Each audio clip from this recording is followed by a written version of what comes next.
वो अपना रोज का प्रकरण है मोक्ष अधिकार 291 गाथा है। गाथा हो गई थी, टीका है इसकी। प्रकरण ऐसा है, बंध का विचार करते रहने से बंध का अभाव नहीं होता।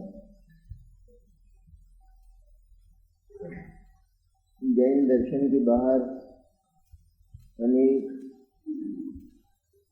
मतांतर ऐसा मानते हैं, बंध के स्वरूप को जान लिया जाए और उसका विचार करते रहा जाए, बंध का अभाव हो जाता है। बंध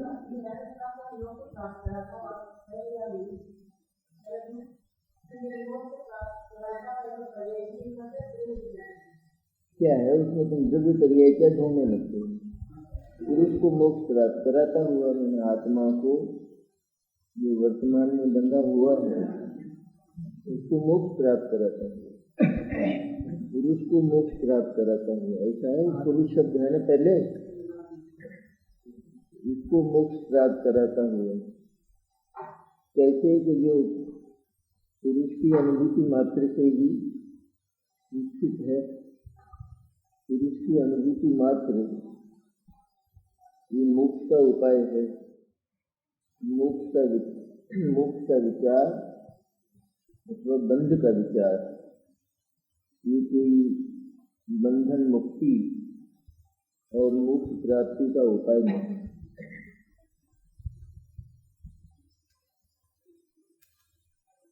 ये टीका है, अन्य कितने ही लोग ये कहते हैं बंध संबंधी विचार श्रृंखला मोक्ष का कारण है। कितने ही लोग कहते हैं, आचार्य को मतांतरों का भी पता है ना, बंध संबंधी विचार श्रृंखला मोक्ष का कारण है। ऊपर टीका में भी है, बंध चिंता प्रबंधो मोक्ष हेतु इति अन्य। बंध चिंता का जो प्रबंध मैंने उसकी विचार श्रृंखला, ये मोक्ष हेतु, ये मोक्ष का उपाय है। इति अन्य, ऐसा जैन दर्शन के बाहर जो लोग हैं वे कहते हैं, और जो जैन होकर भी ऐसा कहते हैं तो वे भी जैन दर्शन के बाहर हैं। किसी जाति में रहकर और उसकी मर्यादाओं के विरुद्ध अगर कोई व्यक्ति कोई कार्य करता है तो वो जाति बाहर किया जाता है। तब वो जाति में रहता हुआ भी जाति बाहर रहता है। जाति तो नहीं बिगड़ती उसकी, जाति तो स्थायी चीज है, जिस जाति में पैदा हो गया, लेकिन वो जाति में रहता हुआ ही जाति बाहर होता है। इस तरह वे जैनी जो जैन कुल में पैदा हुए और वे बंध की विचार श्रृंखला को मोक्ष का कारण मानते हैं, वे जाति में रहते हुए भी जाति के बाहर हैं। जाति में आ जाते हैं वापस। पहले तो पंच ले लेते थे कुछ खा पी के,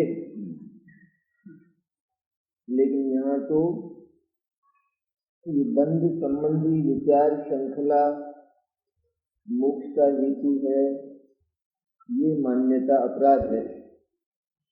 इस अपराध का त्याग करे तो जाति में आ जाए। बंध संबंधी विचार न हो ऐसा नहीं कहते आचार्य। बंध को न जाने और बंध का विचार ही न हो तो भी मोक्ष नहीं होगा। तो जो बंध के विचार को लंबा करते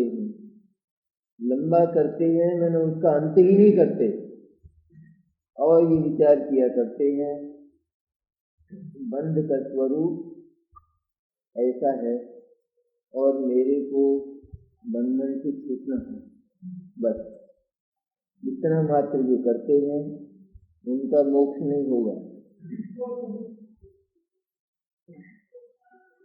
हर कार्य में ये सिद्धांत घटित होता है।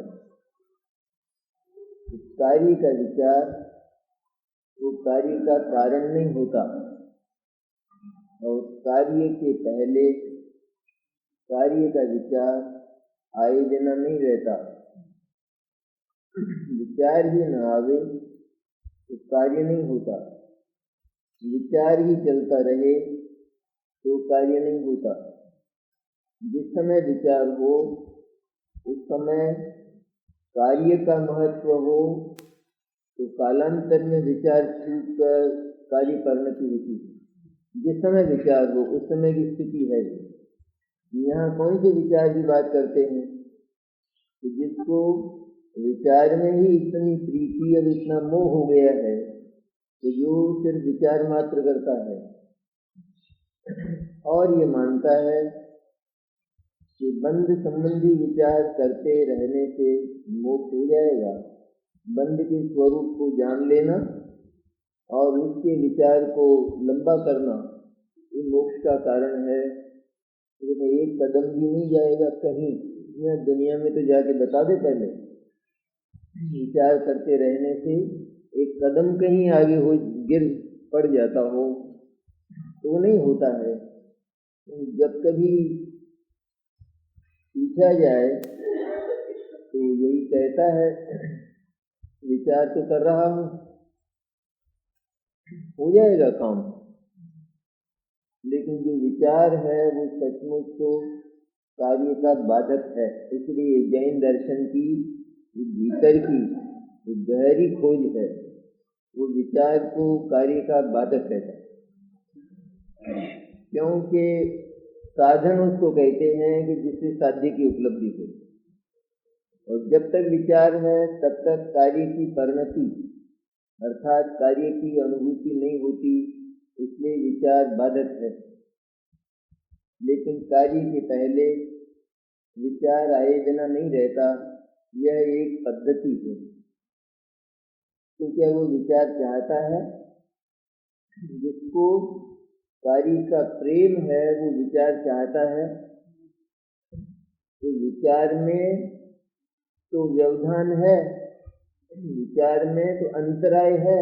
तो जब तक विचार है तब तक अनुभूति नहीं है, इसलिए वो तो अंतराय है।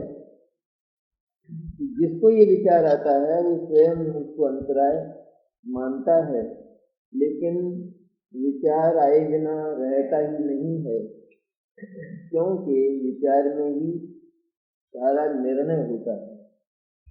विचार के बिना निर्णय नहीं होता, इसलिए विचार में निर्णय करके पश्चात कार्य का अनुभव, कार्य की परिणति की जाती है। लेकिन जितने समय तक विचार है उतने समय तक अनुभूति नहीं है, इसलिए विचार को जैन धर्म बाधक तत्व कहता है, साधक नहीं कहता। और जो विचार कर रहा है वह भी उसको बाधक मानता है, साधक नहीं मानता। फिर ये कहा जाए कि वो विचार क्यों करता है,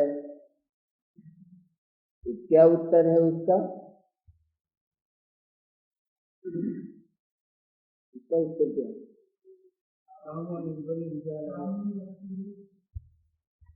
विचार आए बिना मानता ही नहीं, ये उसका जवाब है कि तुम नहीं करते हो विचार, तो नहीं मैं नहीं करता, तो मुझे विचार नहीं करना है, मुझे काम करना है। लेकिन ये विचार बीच में आए बिना मानता नहीं है, तो फिर मैं इसको लाचारी से स्वीकार कर लेता हूँ। यदि विचार के बिना ही काम होता हो तो मैं तो तैयार हूँ।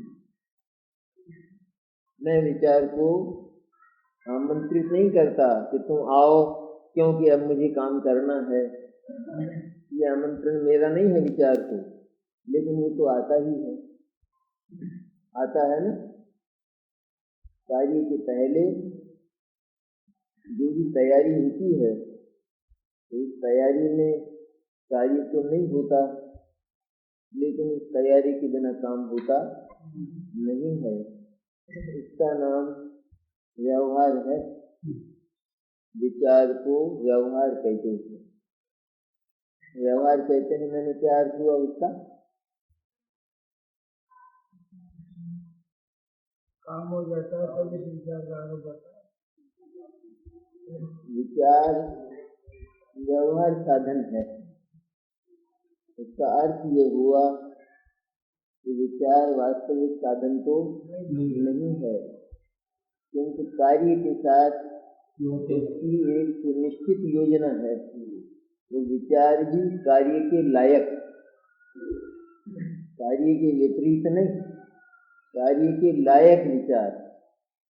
तो वो विचार बाधक होने पर भी, क्योंकि कार्य की जो परिणति है उसके साथ उसके होने का नियम है, वही हो और न हो, इसलिए उसको साधन भी कहा जाता है।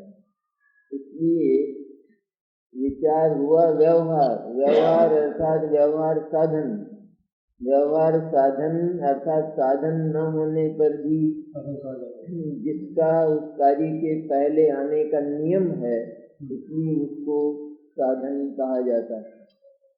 ठीक हो गई बात? हर एक कार्य में ऐसा का ऐसा है। बंध का ज्ञान किया, दूसरा काम बंध का विचार किया। हाँ, वो ज्ञान के ही है ना ये सारे, ये जितना भी है ये सारा का सारा इस सूक्ष्म ज्ञान का ही लंबान है। बंध का ज्ञान मात्र में बंध को जाना और फिर बंध का विचार करता रहा। बंधन से बंधा हुआ जैसे कोई है और वो कहते हैं, वो जानता है बंधा तो हूँ, बंध गया हूँ और छूटना है, मेरे को छूटना है, बस मेरे को छूटना है। तो छूटूंगा नहीं, छूटेगा कैसे? जिस कारण से बंधा है उस कारण का अंत किए बिना छूटेगा नहीं। इसलिए विचार मात्र मुक्ति का हेतु नहीं है। अन्य कितने ही लोग ये कहते हैं बंध संबंधी विचार श्रृंखला मोक्ष का कारण है। अभी तो बंध संबंधी विचार ही न आगे और बंध में ही जहाँ दो भेद कर दिए जाते हैं, एक बंधन तो अच्छा और एक बंधन खराब, ऐसे दो भेद जहाँ बंधन में कर दे तो वो भी जैन धर्म के बाहर हुआ। प्रश्न चला ना अपने अष्टांगिका में, हिंदी भाई में चला है, पुण्य और पाप का, और उधर 7 तत्वों की जो धूल है उसमें आश्रय और बंध का जो प्रकरण था वो यही था कि जो बंध का हेतु है उसको छाती से लगा था, क्योंकि मुक्ति के वास्तविक कारण का और मुक्ति का प्रारंभ होने पर उससे प्रकट होने वाले आनंद की अनुभूति इसको नहीं है, उस सुख का इसको पता नहीं है। इसलिए ये बंधन को, एक प्रकार के बंधन को छाती से लगा था। जिसने बंधन का थोड़ा भी हिस्सा अर्थात पुण्य उसको छाती से लगाया, उसने पाप को भी बुरी तरह छाती से लगाया है, क्योंकि इस पुण्य का जो फल होने वाला है वो पाप की भी वृद्धि करेगा। तब करेगा तो जिसने इस पुण्य को अर्थात बंधन को अर्थात पराधीन भाव को अर्थात पर से संबंध रखने वाले भाव को जिसने आत्मा की मुक्ति का हेतु माना, धर्म माना, तो उसने बंधन के कौन से भेद से इनकार किया है? मंद बंधन से जो प्रेम करता है तीव्र बंधन से वो इनकार नहीं है, क्योंकि इसके बाद नियम से तीव्र बंधन आने वाला है। जैसे एक बार एक छोटा अपराध करे, छोटी सी सजा देकर उसको मुक्त कर दिया जाए, यदि वह उस अपराध की आवृत्ति करता है तो यह छोटी ही सजा होगी। फिर वह उस अपराध की अगर आवृत्ति करता है तो वह भीतर से भी महाअपराध होता है, क्योंकि उसको उस अपराध के प्रति प्रीति हो जाती है जब तब आवृत्ति करता है ना वो, इसलिए उसकी सजा भी, तो फिर वो महाअपराध हो जाता है। इस तरह पुण्य को जिसने अपने चित्त के किसी कोने में छिपा कर रखा है और वह उसको मोक्ष की हेतुता, मोक्ष की कारणता दिए हुए है, तो वह भी निश्चित पापी हो जाएगा। पाप परिणाम में बदल जाएगा उसका पुण्य भाव, और अंत में ये होगा कि वो जो पुण्य का फल है वो केवल एक भव का है, एक भव तक वो रहने वाला है। इसके बाद निश्चित रूप में पाप परिणाम और उसी का फल, ये दशा नर्क और निगोद में। ये नर्क और निगोद अगर देखा जाए तो सचमुच तो उस पुण्य को छाती से लगाने का फल मानता है मन, अपना मन मानने को तैयार है।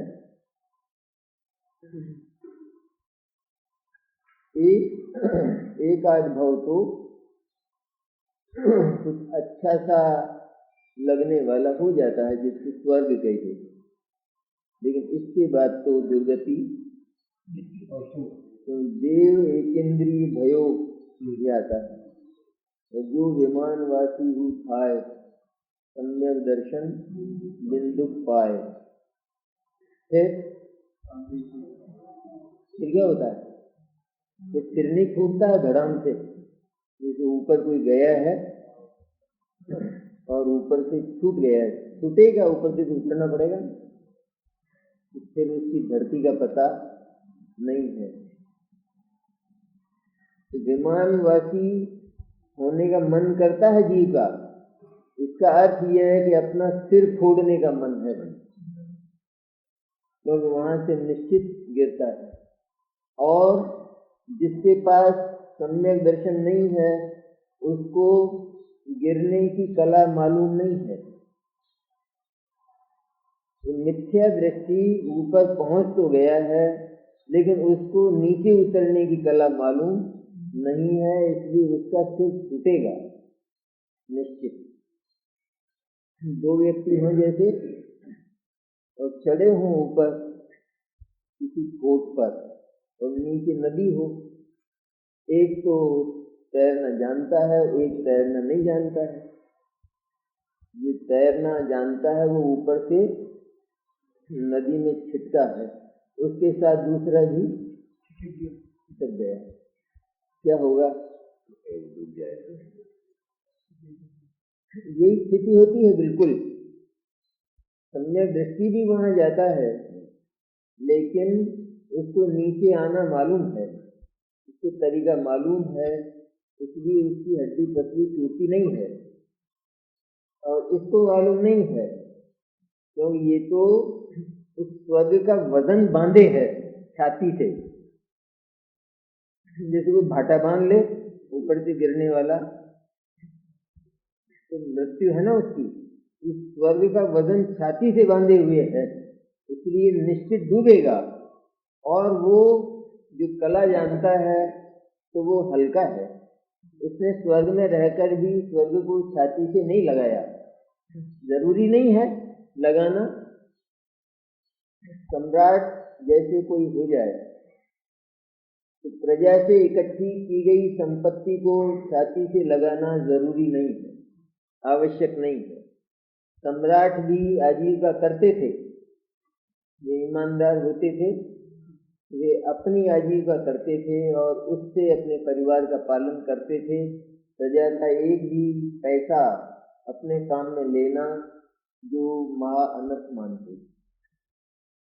एक नवाब हुआ ना, कि टोपियां सीता था, टोपी नवाब राजा टोपी सीता था और अपना काम चलाता था, प्रजा का पैसा तो आवश्यक नहीं है ना, तो प्रजा का पैसा रहता था या नहीं उसके पास? रहता था, करोड़ों रुपया खजाने में रहता था, लेकिन वह उससे न्यारा रह लेता था, उसको छाती से लगाना आवश्यक नहीं है। इस तरह स्वर्ग में जाकर भी स्वर्ग को आत्मसात करना आवश्यक नहीं है। सम्यक दृष्टि जानता है कि मुझे यहाँ आना पड़ा है क्योंकि मैंने काम भी ऐसा किया है, काम ही ऐसा किया है कि यहाँ आना पड़ा। लड़ाई में जैसे कोई बहुत पराक्रम दिखाकर आवे तो उसका अभिनंदन होता है, नहीं उस सैनिक का, उस सेनापति का अभिनंदन होता है, राष्ट्रपति चक्र दिया जाता है, सब दिया जाता है नहीं। अब उसको लगता तो बुरा है, लेकिन वो जानता है कि मैंने काम ही ऐसा किया, इससे मैं बचने वाला नहीं हूँ। इसी तरह सम्यक दृष्टि भी स्वर्ग से बचने वाला नहीं है, लेकिन क्योंकि उसको तो मुक्ति का सुख, उसका नमूना स्वाद में आ चुका है, इसलिए स्वर्ग का सुख उसको जहर लगता है, भीतर से विष लगता है, उसको भार लगता है। तो वह सम्यक दर्शन के बल से उसको दूर रखता है, वहां रहकर ही दूर रखता है। उस आदमी की तरह जो जल में होकर भी जल को दूर रखता है, जल से लिप्त नहीं होता, आवश्यक नहीं है। कोई समुद्र का जो इतना विशाल विशाल वक्ष है, विशाल छाती सब तरह से, वैसे भी विस्तार में भी विशाल और गहराई में भी गंभीर, ये दोनों बातें हैं। लेकिन जो तैरने की कला जानता है वो बड़े आराम से समुद्र में कूद जाता है और बिल्कुल साफ वैसा का वैसा वापस आता है। वो क्यों आया? क्योंकि उसने समुद्र के पानी में रहकर इतने बेहद पानी में, ऐसी बेहद राशि में रहकर भी उस पानी को उसने आत्मसात नहीं किया, इसलिए वो ज्यों का त्यों वापिस आ जाता है। इसी तरह स्वर्ग में जाकर भी सम्यक दृष्टि ज्यों का त्यों साफ बचकर आ जाता है, और जो अज्ञानी है वो लथपथ होकर आता है, इसलिए डूब जाता है संसार में। तो जो जैन होकर भी प्रथम तो जो बंध का स्वरूप ही नहीं जानते, वो तो बंध पर विचार भी क्या करेंगे। जिनको बंध ही सुंदर लगता हो, जैसे पुराने राजाओं के जो चाकर थे उन लोगों की तरह, कि उनको राजाओं का राज्य बहुत अच्छा लगता था, आज भी वे राजाओं के उन टुकड़ों को याद करते हैं। इसी तरह जिनको बंध के स्वरूप का पता नहीं है, अथवा जिनको बंध का कोई हिस्सा प्रिय लगता है, तो वे तो बंध से छूटने की बात क्यों करेंगे, वो तो कहेंगे ये तो और आवे, ऐसा बंधन तो और आवे, बल्कि पीढ़ियों तक चलता रहे ये बंधन हमारा। इसलिए पुण्य नाम का जो बंधन है, जिसमें भी आत्मा मुक्त तत्व है, ऐसा कहा नहीं का, मुक्त है ना आत्मा। तो आत्मा एक वस्तु है और वह जगत में सबसे न्यारा है, किसी के साथ इसका कोई मिश्रण नहीं है, ये तो वस्तु व्यवस्था है। ये तो हमेशा याद रखने की ही है बात।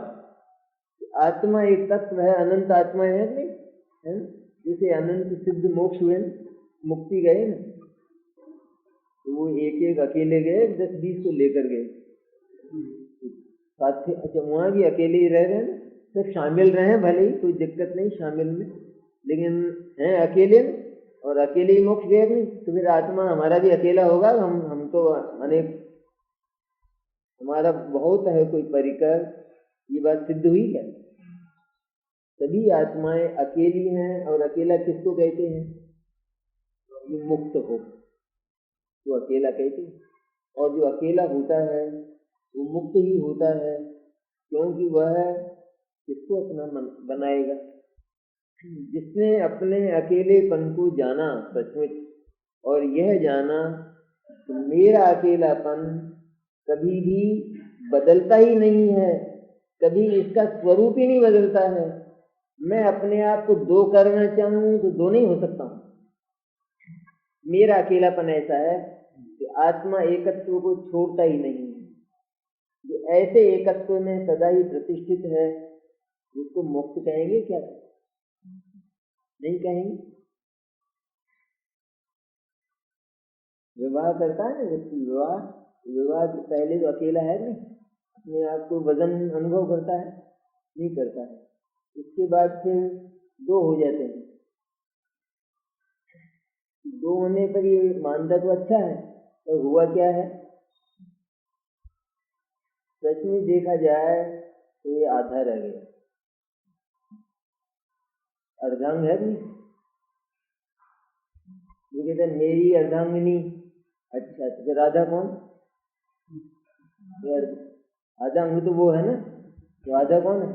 तो आधा मैं, और शादी के पहले पूरे थे। ये क्या हुआ? ये अच्छा हुआ? और अभी तो और झगड़े आगे आने वाले हैं। इसके बाद तो पांचवा छठा सातवां हिस्सा भी नहीं रहने वाला। ये तो सातवें फेरे से ही आधा रह गया। इसके बाद अभी तो खतरा बहुत है, और उस खतरे को मोल लेकर जीव प्रसन्न कितना होता है।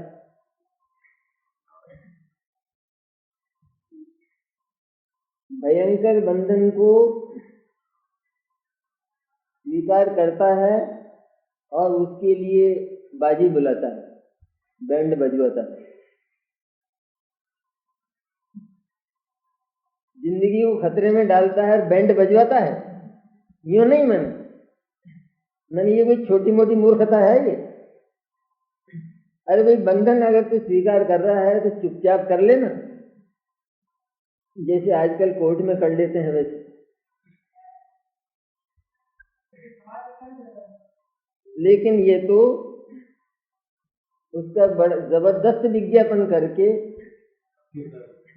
बढ़िया से बढ़िया कार्ड, और फिर उनको सब जगह प्रसारित करना, भेजना, और फिर सबके बीच में ये कहना कि देखो मैंने कितना बड़ा काम किया है, कि मैं आधा रह गया।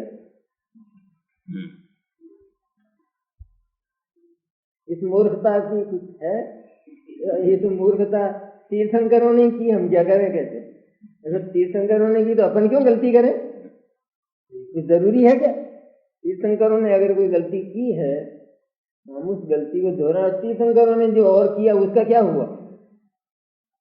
तीर्थंकरों ने उस गलती को सुधार लिया, लेकिन हम तो अभी पहचान भी नहीं पाए कि वो गलती है क्या, स्वीकार ही नहीं करते। इतनी बड़ी है ये गलती, अपराध। समझदार है वहां से ही भाग जाता है। कहां से? मंडप के नीचे से। उनको कहा ना रामदास को, स्वामी रामदास की शादी रच दी माता पिता ने। मंडप के नीचे बैठे थे तो गृहस्थाचार्य ने कहा सावधान। उन्होंने कहा ठहर जाओगे, आता हूँ अभी। सावधान जहाँ है उसका खतरा है आगे। सावधान लिखा रहता है सड़क पर, बोर्ड लगा रहता है ना, वो आगे खतरा है, तो ठहरो अभी मैं आता हूँ विचार कर। वो लंबे गए, फिर वापस नहीं लौटे। आप लोग मत करना लेकिन ऐसा। ये तो इनकी पोथियों की बातें हैं, ये करने की थोड़ी ही बातें। बहुत से जो कर चुके उनका तो क्या है, लेकिन जिनने नहीं किया हो वो भी कर लेना। ये दुनिया के अक्षर हैं।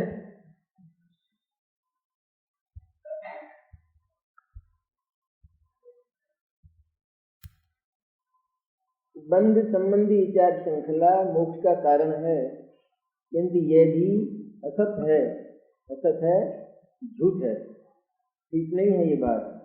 कर्म से बंधे हुए को बंध संबंधी विचार की श्रृंखला मोक्ष का कारण नहीं है। जो बंधा हुआ है वो विचार करता रहे तो मोक्ष नहीं होता है।